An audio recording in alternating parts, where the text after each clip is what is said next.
If you're so smart, pay your own bills. That was Diane, my mom, hissing at me while I stood there in a grease-stained diner shirt, holding overdue notices like they were my fault for breathing. I was 22, exhausted, and the family ATM. So I snapped.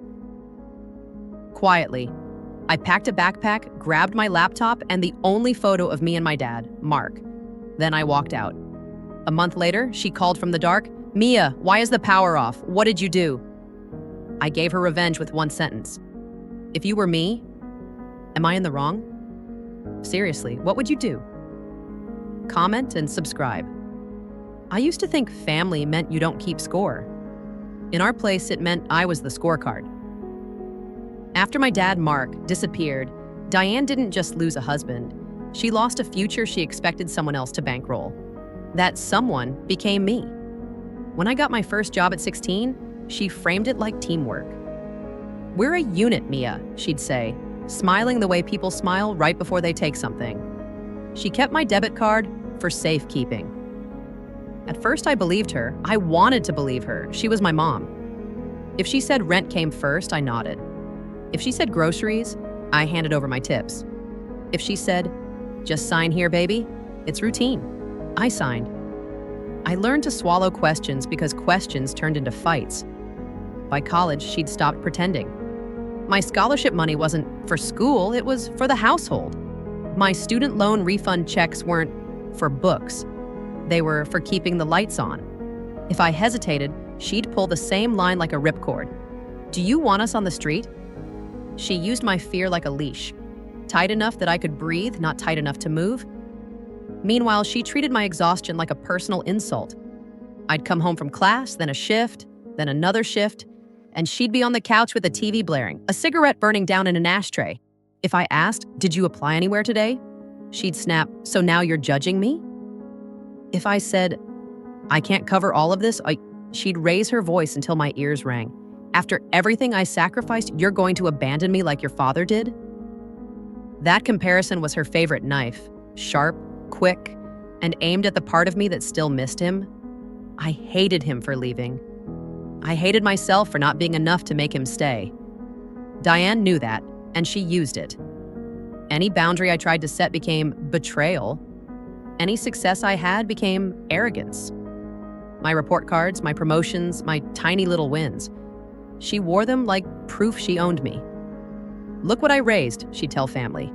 Then turn around and call me selfish for buying myself a $6 sandwich after a 10-hour shift. It wasn't just money. It was the way she made me feel guilty for needing anything at all. Like my hunger was a luxury. Like rest was disrespect. Like breathing without permission was stealing. And then came the night that broke the spell.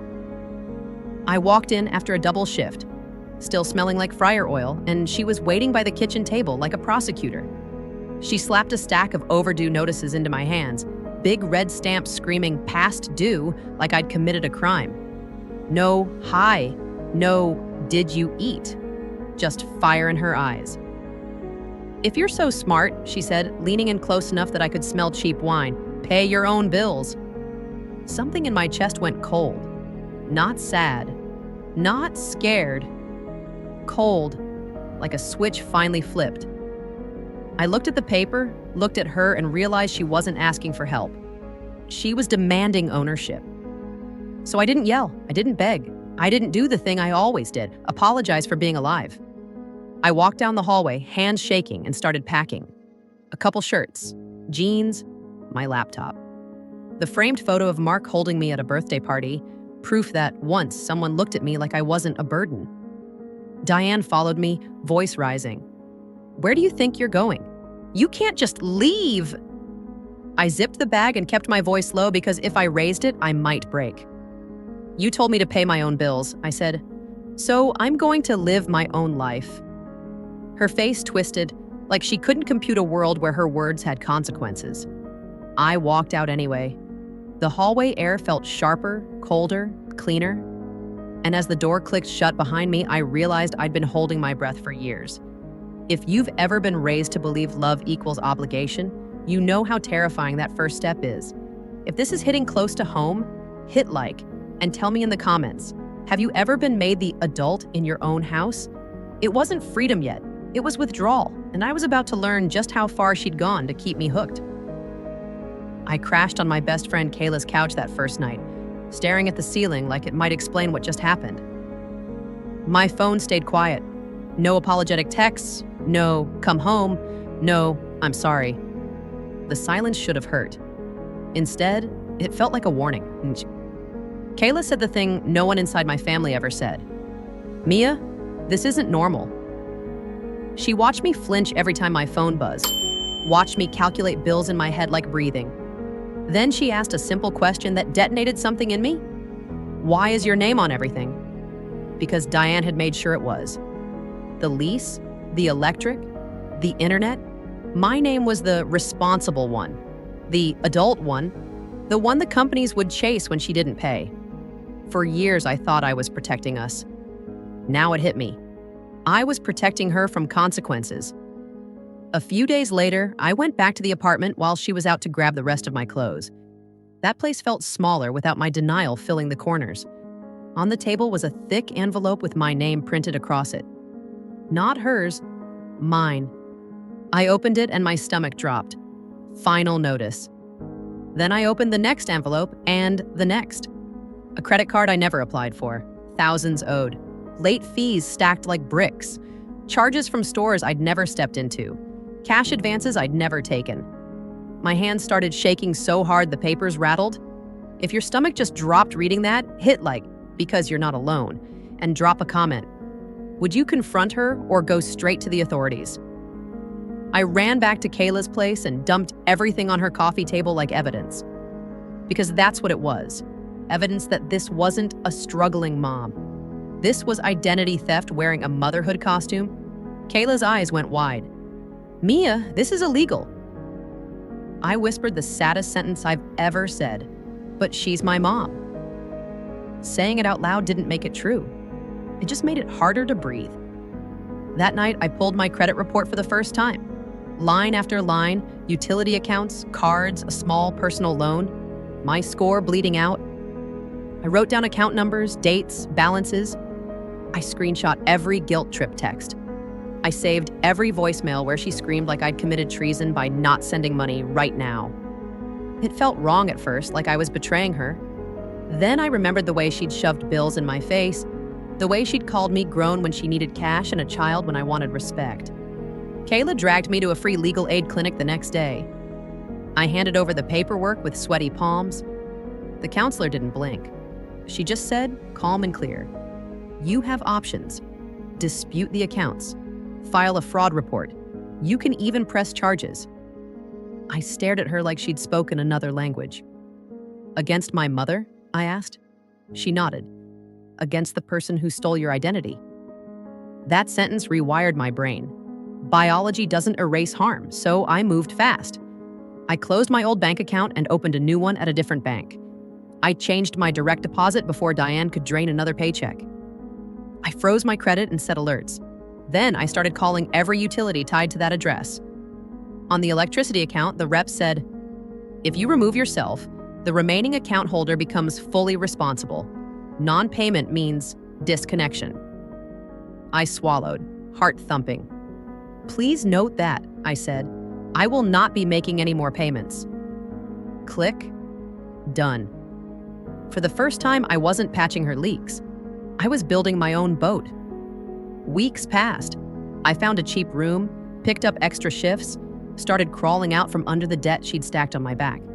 I didn't call her. I didn't answer her "Where are you?" texts. I let the silence become my boundary. Then, about a month after I left, my phone lit up with her name. I answered, because curiosity is a dangerous drug. She screamed before I could say hello. "Why is the power off? My food is spoiling. I can't charge my phone. What did you do?" I could hear her pacing, performing outrage like she was auditioning for sympathy. I took a slow breath. "Did you pay the bill?" I asked. "Don't start with me," she barked. "You always handled it." And there it was, the confession hiding inside the accusation. I kept my voice steady. "I removed myself from the account. It's in your name now. If you don't pay it, they shut it off. That's how adulthood works." Silence. Then venom. You ungrateful little, after everything I sacrificed. My old guilt tried to rise, but I pictured those envelopes. The stolen future. The credit score she buried. You didn't sacrifice for me, I said. You sacrificed me.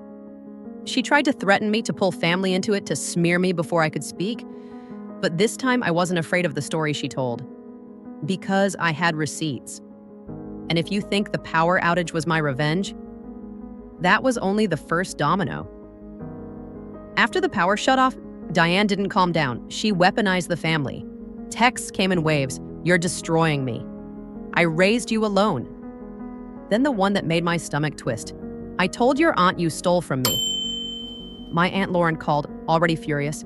Mia, how could you take money from your own mother and leave her in the dark? I let her rant, then asked one question. Have you seen any bills? Any proof? Silence. So I said, invite whoever you want tonight. I'll bring everything. I walked into Lauren's living room with a folder so thick it felt like armor. Diane was already there, curled on the couch in a sweater, eyes watery, playing the fragile victim. Lauren looked at me like I'd committed a sin. This has gone far enough, she said. You owe your mother. I owe her the truth, I replied, and opened the folder on the coffee table.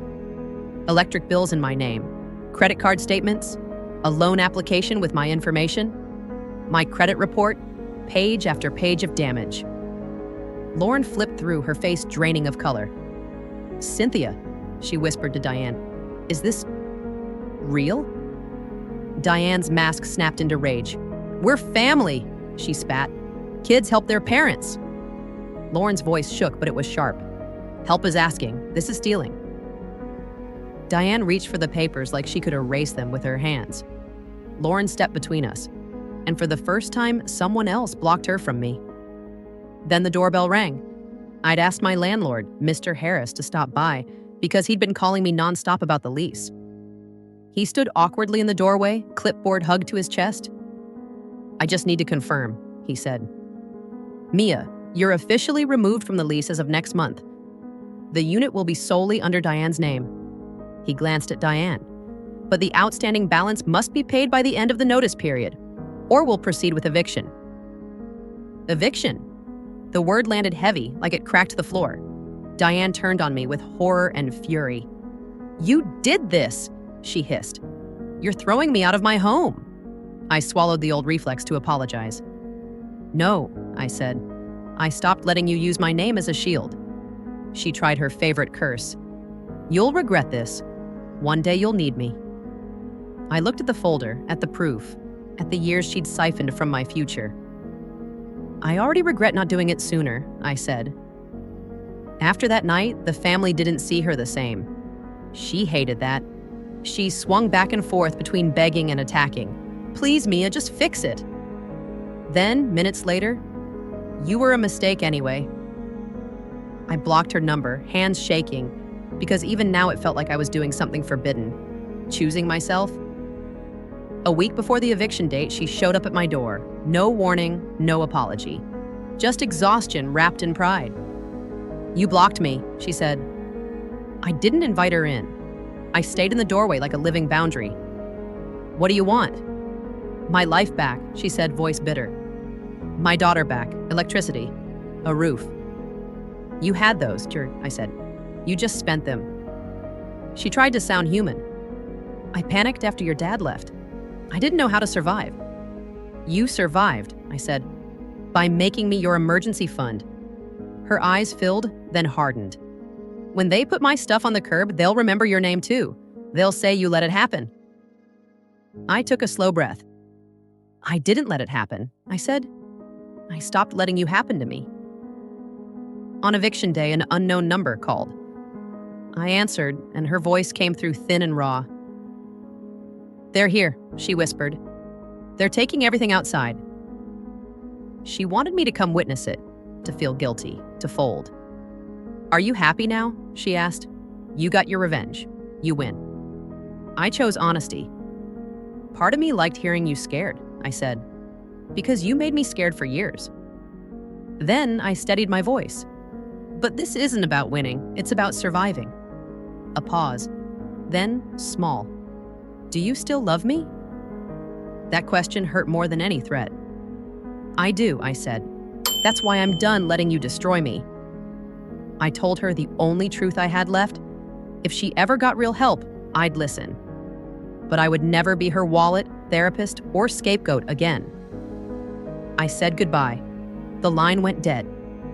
And if you're still listening, share this with someone who's drowning in family guilt, and tell me in the comments what you would have done. And in the quiet that followed, I finally understood. My revenge wasn't cruelty. It was boundaries and consequences. When people hear revenge, they picture flames and screaming. Mine looked like paperwork, blocked numbers, and a shaky hand signing my name back onto my own life. I didn't shut off my mom's power, I shut off her access to me, and yeah, I'm still grieving. I grieve the mother I needed, the one who could have said, "I'm scared, can you help me?" Instead of, "You owe me." I grieve the years I spent thinking love meant bleeding quietly. But here's what I learned.